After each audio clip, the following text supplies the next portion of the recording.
Connor, buddy, we do not put ketchup on pineapple, Jackson Davis muttered, wiping his 5-year-old son's sticky hands with a napkin as the lunch rush swarmed his tiny food cart on the corner of 9th and Pine. The grill sizzled, smoke curling into the air, and the line stretched down the block. He was behind, sweaty, and barely hearing orders over the honking horns and city chaos. Connor sat on an overturned crate next to him, swinging his legs, happily munching on a hot dog with a ridiculous amount of toppings. Order for. Grilled veggie wrap, no onions, extra avocado, side of sweet potato fries. Jackson called out, boxing it up with one hand while flipping a burger with the other. A woman stepped forward, heels clicking against the pavement. I think that's mine, but I didn't order fries. I asked for the side salad. Jackson blinked. She had the kind of beauty that didn't quite belong anywhere near a street cart. Smooth caramel hair swept into a low twist, gold hoops glinting in the sun, and a tailored navy coat that probably cost more than his rent. He'd seen models less put together. Oh shoot, I must have mixed it up, I'm sorry, he said quickly, reaching for the next ticket. I'll fix it. It's okay, I'll take the fries, she said, smiling a little. They look good. Jackson handed her the box, eyes flicking to her perfectly manicured nails as she took it. On the house, for the mix-up. You don't have to do that, I insist. He gave a tired grin. One less thing for me to mess up today. She looked at him for a second, something flickering in her expression. Rough day, just a long one, but that's kinda the gig. Connor piped up from the crate. Daddy burned the first 5 burgers. Jackson shot his son a look. Thanks, man. Really helping. The woman laughed a real, warm laugh that surprised him. Burnt burgers, fries instead of salad. Honestly, it sounds like my board meetings. You work around here? He asked, wiping his hands on a towel. Yeah, sort of, I'm in and out. Just needed something quick. Well, I'm your guy. I may mess up orders, but you won't leave hungry. She smiled again, and something about the way her eyes lingered on him made his stomach do a weird little flip. Then her phone buzzed in her pocket. I better go, she said, stepping back. Thanks for the lunch. Jackson. I'm Eliza, she said. Nice to meet you, Jackson, he nodded. You too, Eliza. She took 2 steps away, then turned back. Do you always give out free fries to women in heels? Only the ones who don't yell at me when I screw up their lunch. She laughed again and disappeared into the crowd. Eliza Saunders didn't usually eat street food. She had a private chef, a driver, and a corner office on the 39th floor of her family's billion-dollar real estate empire. But something about the man with grease on his shirt and a little boy laughing beside him had caught her off guard. She didn't tell him who she was. She didn't mention the private elevator or the fact that her last meeting was with the mayor. She just liked the way he didn't recognize her. No one had looked at her like that, like she was just a regular woman making small talk over a food cart, and the way he'd smiled at his son. Her chest had ached in a way she didn't expect. She ate the fries in her backseat, licking salt off her fingers and grinning like an idiot. 2 days later, Jackson was wiping down the counter when she was suddenly there again, same heels, different coat. Still screwing up orders? She asked. He laughed, surprised. Eliza, back for more punishment. I'll take whatever you have today, surprise me. He raised an eyebrow. Pretty bold move, considering my track record. She leaned on the cart. I like living dangerously. Connor peeked over the edge of the cart. Is she your girlfriend, Daddy? Jackson choked on air. Connor, Eliza laughed again, eyes crinkling. I like him, he's honest. Too honest, Jackson muttered, handing her a grilled chicken sandwich and a lemonade. Still no onions. You remembered. Only because you were cool about the fries. She stayed longer this time, eating at the little metal table near the cart, chatting with Connor about trucks and dinosaurs while Jackson served other customers. Every now and then, she'd catch Jackson watching her like he was trying to figure her out, and she didn't mind. She came back again. And again. By the 5th visit, she was bringing homemade cookies for Connor. Jackson leaned against the cart, watching her with his son.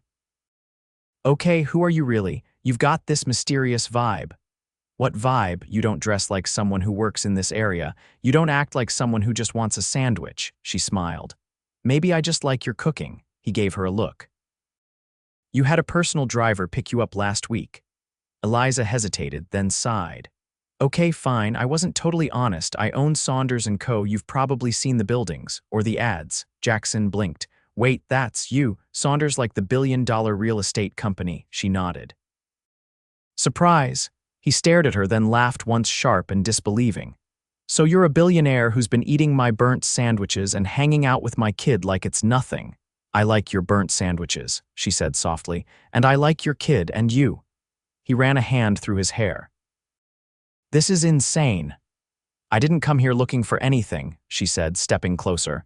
I just like being around you. He looked at her, really looked at her. The coat, the heels, the perfect polish, and then the way she crouched down to talk to his son, the way she'd laughed at his dumb jokes, the way she didn't flinch at his messy life. I'm just a guy trying to get through each day, he said quietly. I can't compete with. Whatever that world is, I'm not asking you to. He took a long breath. This isn't just lunch anymore, is it? She shook her head. Not for me. Connor tugged on Jackson's hand. Daddy, can she come to the park with us? Eliza smiled faintly. Only if I'm invited. Jackson looked between them, his son beaming up at her and the woman who'd shown up out of nowhere with fries and secrets.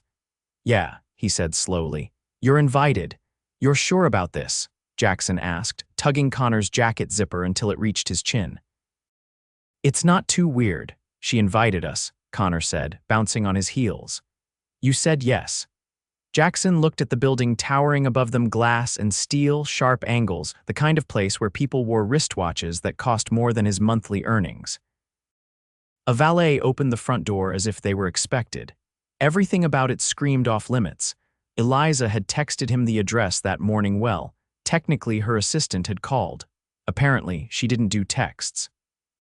She'd invited them to a small gathering, but Jackson had no idea what that meant in her world. They stepped into the lobby, and Jackson instantly regretted not ironing his shirt. The floor gleamed like a mirror, and a chandelier hung high enough to need its own zip code. He kept one hand on Connor's shoulder, the other gripping the strap of his backpack tightly. He felt like he was about to be kicked out just for breathing. Mr. Davis, a woman with a clipboard asked, approaching them. She wore a headset and a blazer and somehow still managed to look intimidating despite barely being taller than Connor. Yeah, Eliza's waiting for you upstairs. Penthouse. Of course it was the penthouse. The elevator opened silently and Jackson stepped inside, heart pounding. Connor stared at the buttons, wide-eyed. Why doesn't this one have numbers? He whispered. Because we're going to the very top, Jackson muttered. The doors opened into a space so vast it didn't feel real. Floor-to-ceiling windows wrapped around the room, offering a view of the city that made Jackson dizzy. There were orchids in tall glass vases, soft jazz playing from invisible speakers, and a cluster of people in sleek clothing holding wine glasses like props. And in the center of it all, Eliza. She wore a cream blouse tucked into navy trousers, hair down for the first time, cascading in soft waves. She turned when she saw them, her eyes lighting up in a way that made something shift in Jackson's chest. You made it, she said, crossing to them. Connor grinned. This place is huge. Does it have a slide? Eliza laughed. No slide, but there's a giant chocolate fountain in the kitchen. Want to see it? Connor didn't even hesitate. Yes. Jackson watched as she led his son by the hand, weaving through people who looked like they belonged on magazine covers. He stayed back, unsure where to stand, until a man in a tailored charcoal suit approached. So you're the guy, the man said, eyeing him up and down. Depends which guy you mean, Jackson replied. I'm Carter, Eliza's business partner. And the one who's been trying to reach her all week while she's been off playing house at a food cart. Jackson's jaw tightened. She didn't mention anything about playing house. Carter smiled thinly. Relax, I'm not here to start anything. Just curious what she sees in someone who uses a sidewalk as their office. Maybe someone who doesn't treat her like a business asset.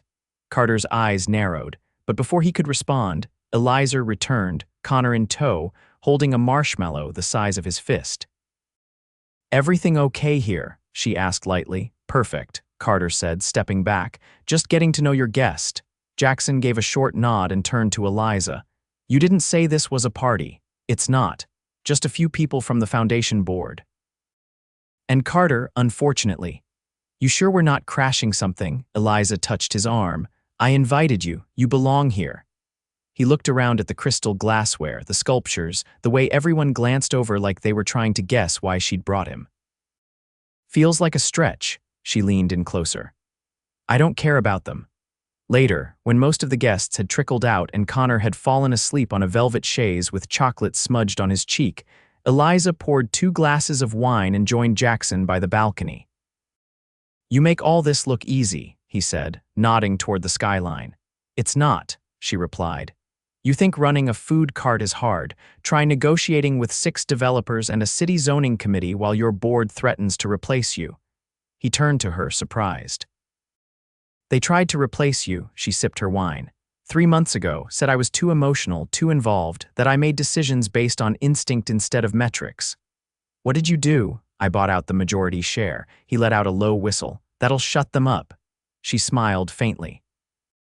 Money talks. He was quiet for a moment. You ever get tired of it? Every day, but I'm also proud of it. My grandfather built this company from nothing. I'm not letting it rot in the hands of people who only see profit margins. He nodded slowly, the wind tugging at his collar. I didn't expect this. What? You, this life, any of it? Eliza looked at him, her gaze steady. Neither did I. They sat in silence for a while, the clink of distant glassware and the hum of the city below filling the space between them. Then he said, I'm not used to someone like you seeing someone like me. I don't see someone like you, she replied. I see you. He looked away, throat tight. I don't have much to offer, Eliza. I'm just trying to keep my head above water most days. You offer honesty and quiet. And the first real laugh I've had in months, he glanced at her. That enough for you? It's more than I've gotten from anyone in a long time. Connor stirred on the couch, rolling over and mumbling something about marshmallows. Jackson exhaled. He doesn't have anyone else, his mom. She left a long time ago. Eliza's voice softened. You don't have to explain. I'm not looking for pity. You won't get it from me. He studied her for a long moment, the wind lifting her hair across her cheek. He reached out, brushing it back without thinking. I should get him home, he said quietly. Eliza nodded, her hand lingering on his arm. Will you come back? I don't know if I fit into this world. Then I'll come to yours. He shook his head. You already have. As he carried Connor out, Eliza watched the elevator close, her hand still tingling where he'd touched her. She'd stood in this penthouse 100 times, hosted countless events, made speeches that earned standing ovations, but none of them had felt like this. Jackson adjusted the collar of his denim jacket as he stood outside the restaurant, shifting Connor's backpack higher on his shoulder. The sign above the door read, The Brick House, but it might as well have said, You don't belong here. Gas lanterns flickered on the stone walls, and inside, through tall windows, he could see waiters gliding between white linen tables with military precision. Candles flickered. Wine glasses sparkled. It was a far cry from the folding chairs and ketchup bottles he was used to. He wasn't sure what had made him say yes when Eliza invited them to dinner. Maybe it was the way she'd lingered at the elevator that night, hesitant. Maybe it was the way Connor had asked if she'd be there again, or maybe it was just that he hadn't stopped thinking about her since. The hostess greeted them with a polished smile that dimmed only slightly when she saw his boots. Reservation for Eliza Saunders, he said, clearing his throat. Of course, she's already seated, right this way. They followed her through the dining room, past tables full of people who looked like they owned yachts or designed them. Jackson caught snippets of conversations, stock mergers, art auctions, a complaint about a delayed shipment of truffle oil. Connor held his hand tight as they weaved between chairs. Eliza looked up as they approached, standing from a corner booth beneath a wrought iron chandelier. She wore a burgundy wrap dress that made her look like she belonged on a magazine cover, yet her face softened the second she saw them. No makeup mask, no practiced smile, just her. You came, she said, stepping to the side so Connor could slide into the booth. Would have felt rude not to, Jackson replied, settling in beside his son. I'm glad you did. A waiter appeared almost immediately. Sparkling or still, water's fine, Jackson said, for both of us. Eliza nodded at the waiter, who vanished with barely a sound. Connor unfolded his cloth napkin slowly. They don't have ketchup here, do they? Eliza laughed. I'm afraid not. but I think you'll like the fries anyway. Jackson studied the menu, frowning at the French names and the absence of prices. You've eaten here before. My father brought me here for every birthday until I was 18. He thought table manners were more important than cake. Jackson glanced up. Sounds strict, he was. Intentional, she said carefully. He had a vision and I was part of it, whether I wanted to be or not. Connor tugged on his sleeve. Can I get the thing with the chicken? Eliza leaned in, pointing. That's the coq au vin. It's chicken, but it's cooked in wine. Jackson raised an eyebrow. Are you trying to get him drunk? The alcohol cooks off. Connor nodded solemnly. Then I want that one. Adventurous, she said with a grin. Jackson set the menu down. You sure about this place? We could have just grabbed pizza. I didn't bring you here to impress you. Then why? She hesitated, then set her hands flat on the table. Because I wanted you to see that I can exist in your world and mine, and that maybe you could exist in both too. He stared at her, unsure how to respond. She wasn't trying to change him. She wasn't making him prove anything. She was just inviting him in. As the food arrived plated like artwork, Eliza leaned forward. I have to ask, what made you start the food cart? He picked at the roasted potatoes on his plate. My brother and I used to cook together. After he passed, I needed something that felt like him, something simple, real. She nodded, eyes never leaving his. And Connor. His mom left the day he turned 2, said she wasn't built for diapers and daycare. I haven't heard from her since. I'm sorry, don't be. I wouldn't trade a single second of it. He's the reason I get up every morning. Connor, now deeply invested in his chicken, didn't look up. Eliza's voice dropped. Do you ever get time for yourself? Jackson huffed a laugh. Time. I barely get full REM cycles. Her gaze softened. You don't have to do it all alone. He looked at her, really looked. Why are you doing this? What do you mean, you could be with anyone? People who know how to pronounce these dishes. People who don't show up with mustard stains on their shirt. She reached across the table, her fingers brushing his. Maybe I've had enough of people who only care about appearances. He didn't pull away. Later, after dessert, something involving lavender and honey that Connor declared weird, but good, they stepped out into the cool night. Jackson zipped Connor's jacket as Eliza wrapped a shawl around her shoulders. Let me drive you home, she said. We'll take the subway. I don't mind, I know, but I want to. She looked at him with something close to admiration. You're hard to argue with. I get that a lot. As she knelt to hug Connor, he whispered something in her ear that made her laugh. Jackson leaned against the railing, watching them. It felt surreal. This woman who lived in penthouses and boardrooms kneeling on a sidewalk, hugging his ketchup-loving son like he was her own. She stood and turned to him. Will I see you tomorrow? I'm still flipping burgers at 9th and Pine. I'll bring the iced tea, he nodded. Good, you're banned from lemonade after last time. She smiled, then stepped closer. You know, Jackson. I didn't expect this. What dinner with a guy who can't pronounce half the menu? No, to feel this much, this fast, he swallowed, heart thudding. Yeah, me neither. She reached up, brushing her thumb lightly over his cheek. Good night. He watched her car pull away into the city lights, Connor's head resting on his shoulder, and for the first time in a long time, Jackson didn't feel like he was standing outside of something he'd never be allowed into. He felt like he'd been invited home. The rain came down in sheets, soaking through Jackson's hoodie as he wrestled the cart's awning into place. The streets were mostly empty, save for a few commuters huddled under umbrellas. Even the usual lunch crowd had vanished into offices and cafes, leaving him alone with the hiss of the grill and the pounding of the storm. Connor was with his neighbor, Mrs. Hallie, who had offered to keep him dry and occupied with coloring books and grilled cheese while Jackson worked through the storm. He was grateful he didn't want his kid catching a cold just because he couldn't afford to close shop when the weather turned. He was down to his last few buns and considering packing it in when a familiar black SUV pulled up across the street. Eliza stepped out, rain sliding off her long coat, her heels clicking fast against the slick pavement. She didn't use an umbrella. She didn't even flinch as the wind whipped her hair across her face. She just walked straight to him, eyes locked on his. You're soaked, Jackson said, wiping his forehead with the back of his arm. So are you. I'm working. I know. That's why I'm here. he blinked, stepping back slightly as she ducked under the awning with him. You walked through a storm to get a sandwich. No, she said, voice steady. I walked through a storm because I can't keep pretending this is something casual. Jackson's hands stilled on the tongs. Eliza, I don't care that you don't wear cufflinks or that you don't know which fork is for salad. I don't care that your idea of luxury is a second-hand coffee maker that still works. What I care about is that you look at me like I'm not a project, that your kid trusts me. That I feel more like myself standing in the rain under a food cart than I do in a boardroom full of men asking me to smile more. Thunder cracked overhead, but neither of them flinched. He glanced away. You deserve more than this. Don't tell me what I deserve, she said quietly. Let me choose what I want.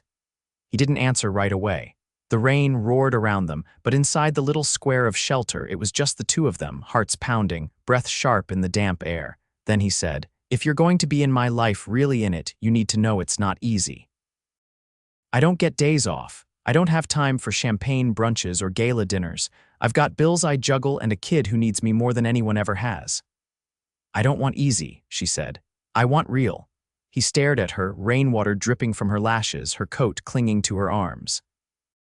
She looked completely out of place and exactly where she was meant to be, and for the first time he let himself believe it. He reached for her hand. Then come to the community fundraiser next week. It's not black tie. There's a bake sale, a dunk tank, and a bingo night that gets dangerously competitive. Her eyes lit up. I'm in. It's at the school gym. There's no valet. I'll survive. He hesitated, then added, I'm helping organize it. We're still short on volunteers. She stepped closer. I can bake. You bake. I own 3 restaurants. Yeah, but do you know how to make cookies that don't require saffron or edible gold? I'll bring chocolate chip. They stood there, the storm softening around them, and he realized he hadn't felt this kind of calm in years. I can't offer you penthouses or stock tips, he said finally, but I can offer you honesty and stability. And a boy who thinks you're cooler than Spider-Man, her voice caught. That's a high bar, he squeezed her hand. And I'll never lie to you. Not about who I am or what I can give. I don't want things, she said. I want someone who sees me when everything else falls away. Then you've got me. The next week, the school gym buzzed with life. Folding tables lined with pies and brownies, kids darting between booths, and a crowd that filled every inch of the space. Jackson manned the grill outside while Eliza worked the raffle table, her hair pulled back, sleeves rolled up, and a streak of chocolate on her cheek from helping serve cupcakes. Connor stood beside her, proudly announcing numbers into a microphone that squeaked with each shout. At one point, Jackson glanced through the window and caught her laughing with real, unfiltered joy at something one of the teachers had said. She looked completely at ease, surrounded by people she hadn't needed to impress. After the event, as they loaded leftover baked goods into cardboard boxes, the principal approached them. Miss Saunders, I have to say, I didn't expect to see your name on our donor list. That new library wing is going to change lives. Eliza shot Jackson a quick glance. It's the least I could do. The man nodded and walked off, leaving Jackson frowning. You didn't tell me you donated, she shrugged. It needed doing. You didn't have to do that to prove anything. I didn't do it to prove anything. I did it because I want to be part of your world, not just visit it. He pulled her into him, resting his forehead against hers. You're already part of it. Connor ran up, holding a balloon shaped like a dinosaur. Can she come home with us? Eliza ruffled his hair. Only if your dad says yes. Jackson looked at her, heart full. Yeah. She's coming home. Later that night, in his apartment that smelled faintly of grilled onions and crayons, Eliza sat on the floor with Connor, helping him build a Lego spaceship. Jackson stood in the doorway, arms crossed, watching as she read the instructions with exaggerated seriousness. You know this doesn't look like a billionaire's Saturday night, he said softly. She looked up, smiling. Then maybe I've been spending my Saturdays wrong. He crossed the room, knelt beside them, and kissed her quick and sure. And in that small, slightly chaotic living room with one flickering lamp and a tower of mismatched cushions, she knew she was exactly where she was meant to be. No boardroom. No penthouse. Just love, real and lasting. She didn't need a fairy tale. She'd found something better. The scent of cinnamon and fresh paint lingered in the air as Jackson stepped into the new community center. Connor balanced on one hip and a clipboard tucked under his arm. The walls were still bare, but the place was buzzing, volunteers setting up tables, boxes of books arriving, and the low hum of excited voices bouncing off the high ceilings. It was the final day before the grand opening, and everything had to be perfect. "Eliza's in the back room," said one of the organizers, walking past with a stack of folding chairs. Jackson nodded his thanks and made his way down the hallway, his boots echoing against the polished tile. Connor reached for his hand, chattering about the science corner he'd seen earlier where someone was setting up a telescope. When they rounded the corner, Jackson paused. Eliza stood by a mural splashed across an entire wall, a sweeping, colorful piece made by local artists, showing the city's skyline with children's handprints forming the stars above it. She was in jeans and a tucked-in navy shirt, her hair pulled back in a ponytail, and a clipboard in one hand. She looked up just as Jackson approached. "You did this?" he asked, nodding toward the mural. "I gave them the wall. The kids did the rest," she said, eyes bright. Connor dropped to the floor and ran to examine the handprints, pointing out which ones were his. Jackson stepped closer to her. "You've been here since sunrise. I wanted to make sure the reading room was sorted, and the plumbing. And the lighting in the art studio was off by a few watts, so he reached out, gently taking the clipboard from her hand and setting it aside. "You don't have to do everything." She exhaled a laugh, brushing a streak of blue paint from her wrist. "Habit. Is it a habit to personally fund a place like this and not tell anyone? I didn't want it to be about me. This community needed a place to grow. Kids needed somewhere safe after school. Adults needed resources. And you," she looked at him now, her voice softening, "you gave me a reason to stop just building towers and start building something that matters." He looked at her like she was the only thing in the room. "You matter." Across the room, Connor called out, "Daddy, come see the space books." "Give me 1 minute, bud," Jackson said over his shoulder. Eliza leaned against the wall, folding her arms. "You know, I used to think this life of mine was carved in stone, inherited, untouchable. But now I realize all it took was one person who didn't care about last names or portfolios to show me I could rewrite it." "You rewrote it yourself," Jackson said. "I just showed up with fries." She smiled. "And you brought me out of the clouds." He stepped closer, brushing his fingers against hers. "So what happens now?" "I was hoping," she said, voice suddenly hesitant, "that we stop pretending this is temporary, that we stop acting like we're from different planets." He took her hand fully. "I haven't been acting. I want a life with you, Jackson, not just weekends and fundraisers. I want the everyday mess, the early mornings, the burnt toast, the homework battles." He laughed quietly. "You sure about that?" "Because Connor once glued cereal to the TV remote." "Then I hope he teaches me how," she said, eyes shining, "and I want more.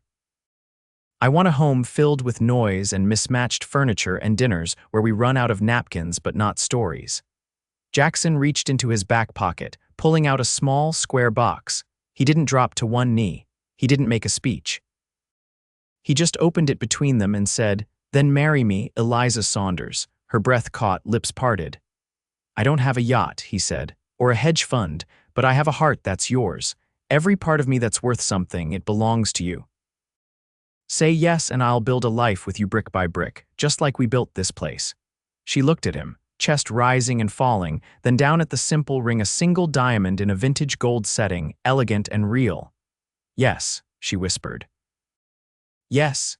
He slipped it onto her finger as applause erupted from the hallway. Connor had apparently brought half the volunteers to witness the moment. "Are you getting married?" Connor shouted. Eliza bent down and opened her arms. "If it's okay with you." Connor launched into her hug. "Can I be the ring guy?" "You've already got the job." That night, the community center lights glowed warm against the cool evening. Tables were set for the opening event, laughter echoing through the now finished halls, and music spilling from speakers as families began to arrive. Jackson stood with Eliza on the rooftop garden, overlooking the city that had once felt too big for him. He wrapped his arm around her waist as they watched Connor chase fireflies with other children across the lawn below. "You know," Eliza said, resting her head on his shoulder, I used to think love had to be complicated, dramatic, but with you it's just clear. That's because we earned it. She turned to face him. I want to wake up next to you every morning. I want to hear Connor's feet on the floor and the sound of the coffee pot and the smell of pancakes. I want the ordinary. He kissed her, slow and certain. Then the ordinary is going to be extraordinary. They married 2 months later in the same community center they helped build, with Connor walking her down the aisle, proudly holding the rings. The ceremony was small, just friends, neighbors, the people who mattered. There were fairy lights strung along the ceiling, the scent of lemon cake in the air, and laughter that didn't stop until the stars came out. Jackson and Eliza didn't move into a penthouse. They bought a 2-story brownstone with a creaky porch swing and a yard full of wildflowers. She kept her company but stepped back from the endless meetings. He expanded the food cart into a full cafe on the edge of the park, naming it E&C Eats for Eliza and Connor. And on Sunday mornings, they sat on that porch swing, coffee mugs in hand, watching Connor draw galaxies on the sidewalk in chalk while the city moved around them. It wasn't the life either of them had imagined. It was better.